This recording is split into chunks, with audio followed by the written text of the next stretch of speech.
Germany, 1941. Hundreds of thousands of Jewish families are marked for execution. It'll soon be over 1 million. And a swastika flies over every capital in Europe. It's the darkest time in the last century of history. But let's change one thing. In the skies, 30,000 feet above, is something nobody has seen or understands. A single pilotless MQ-9 Reaper drone from 2007 dropped into Germany more than 60 years before its time with one mission: kill Hitler. So what happens when the most advanced modern Air Force drone comes head to head with the leader of the Nazi regime and everything that will try to protect him? Can it alter the course of history? Or is it just one machine against a world superpower? The MQ-9 Reaper is a marvel of modern engineering. Its wings stretch 66 feet, and it can cruise at 300 miles per hour at up to 50,000 feet, an altitude few World War II aircraft couldn't dream of reaching. It carries Hellfire missiles that can obliterate a target from miles away with laser-guided precision that makes it nearly impossible to miss. A suite of cameras and sensors feeds live video to operators thousands of miles away, giving them a full picture of the battlefield in real time. But the drone isn't invincible, especially in 1941. It gets no refueling and no reloads. On a single fuel tank and with a payload, it has roughly 1 day of flight time to search, locate a target, and strike at the right moment. Nothing but onboard capabilities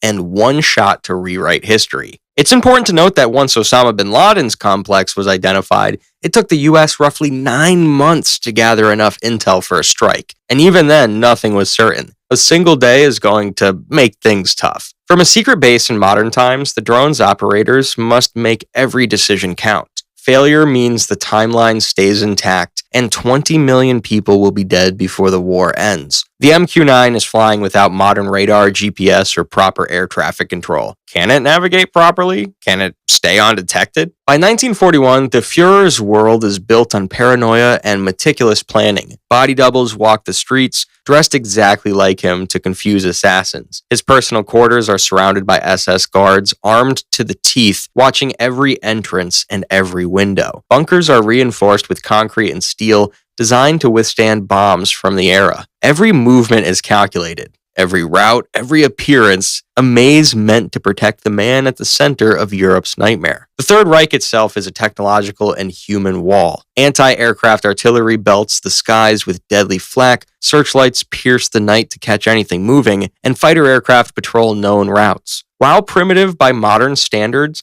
these defenses are terrifying for anything from 1941. And one wrong move would put the nation on high alert. Even visually, distinguishing Hitler from his body doubles is nearly impossible. A pilot in 1941 would be out of luck. The drone will have to rely on high-resolution sensors, thermal imaging, and pattern recognition to sift through multiple targets, factoring in timing, behavior, and context. Meanwhile, the drone operators, sitting thousands of miles away, must calculate all of this in real time. They have no room for error. One misstep and they could miss or strike the wrong person, alerting the entire Reich. Hitler would be hidden away immediately. 6 a.m. The MQ-9 Reaper crosses into German airspace. Below, the countryside is dotted with towns, rail lines, and the occasional military installation. Anti-aircraft crews are on alert, but the drone is moving fast, high above their effective range. Its thermal and optical cameras feeding a real-time view to its operators thousands of miles away. A patrol fighter takes off from a nearby airfield. Even the fastest Luftwaffe planes of 1941 struggled to climb above 20,000 feet,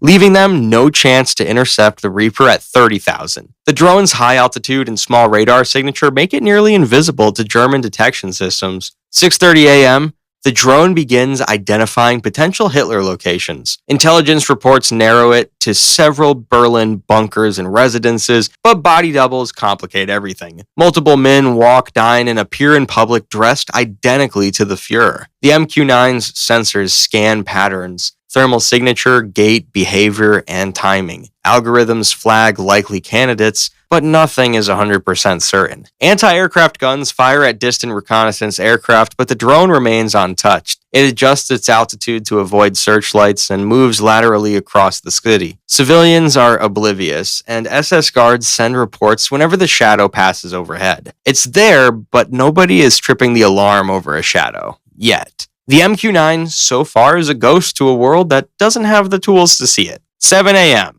The Reaper's cameras lock on a man who matches all the criteria. Body language, gait, location, all of it looks good. Intelligence cross-references confirm this is likely the real Hitler, not a decoy. But even body doubles were trained to copy Hitler's movements. It's completely realistic to assume the missile could strike the wrong target and alert every German unit nearby. It's an impossible decision that has to be made. 7:20 a.m. The operators double and triple check everything from their target to the timing, wind, line of sight, potential obstacles, and wait for the right moment to pull the trigger. As soon as Hitler and his guards step into a clearing outside a bunker, permission is granted and a single Hellfire missile is launched. The drone's guidance systems guides it directly to its target, and seconds later, the missile hits its mark. Bunker walls crumble, flames erupt, and the Fuhrer, if he was truly there, is dead. The MQ-9 pulls away, fuel is low, and while it could technically shoot around at a few more outposts with its remaining missiles, the mission is over. One shot, that was it. Below, the Third Reich is in disbelief. Confusion spreads immediately. Body doubles, SS guards, and officers scramble to verify what happened. Rumors ripple through Berlin and across Germany's military command. Without the Fuhrer, chains of command would falter and plans would collapse. It's only a matter of time before we know if that happened. A single strike could be what's needed to fracture the rigid control Hitler held over the Nazi state. But the Reaper's impact is limited by circumstance. One drone and one missile can only do so much. Even Hitler's death, while catastrophic for Nazi leadership, doesn't instantly end the war. German forces are still massive, well-equipped, and dead set on world domination. Armies are still armed.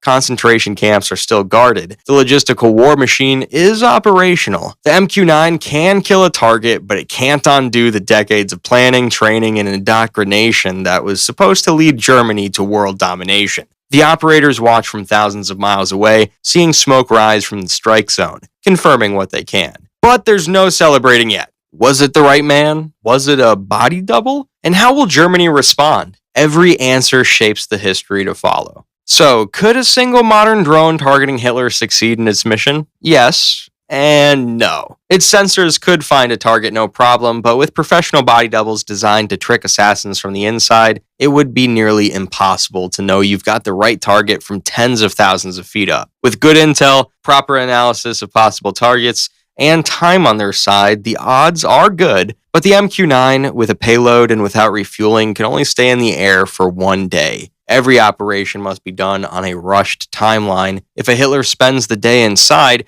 which he was known to do often, that's mission ending. If the drone team makes a mistake or sends a faulty report, only an impersonator is killed. The best way to check is to go back to 2025 and see what happened. What the Well, that's what would happen if a modern drone targeted Hitler. Or what do you think would happen?